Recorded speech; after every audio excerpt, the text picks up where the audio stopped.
tell them yagwan. Pick up Mary Blake. Ocean Moon language. Ndakazonzi ndabandaba ndikatemba nemakaba ndakazonzi ndabandaba ndikatemba nemakaba upenyu hwemu-ghetto kungotyora mitemo tinobata zvinhu zvakaipa cause life inenge yakataita upenyu hwemu-ghetto kungotyora mitemo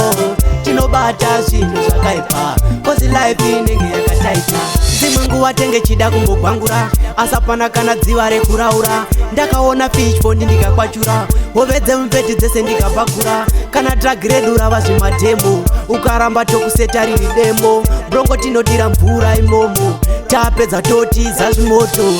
upenyu hwemu-ghetto kungotyora mitemo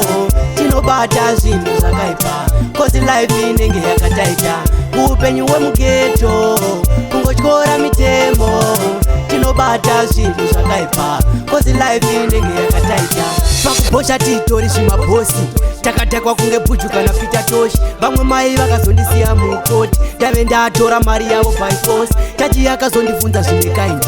semuchijuta day and night ngati life yakaoma namwe yakatisona upenyu hwemu-ghetto kungotyora mitemo tinobata zvinhu zvakaipa cause life inenge yakataita upenyu hwemu-ghetto kungotyora mitemo tinobata zvinhu zvakaipa cause life inenge yakataita dzimwe nguva tenge chida kumbogwangura asapana kana dziva rekuraura ndakaona fishpond ndikakwachura hove dzemupeti dzese ndikapakura kana drug redu rava zvimadhemo ukaramba tokuseta riri demo brongo tinodira mvura imomo tapedza totiza zvimoto upenyu hwemu-ghetto kungotyora mitemo tinobata zvinhu zvakaipa cause life inenge yakataita upenyu hwemu-ghetto kungotyora mitemo tinobata zvinhu zvakaipa cause life inenge yakataita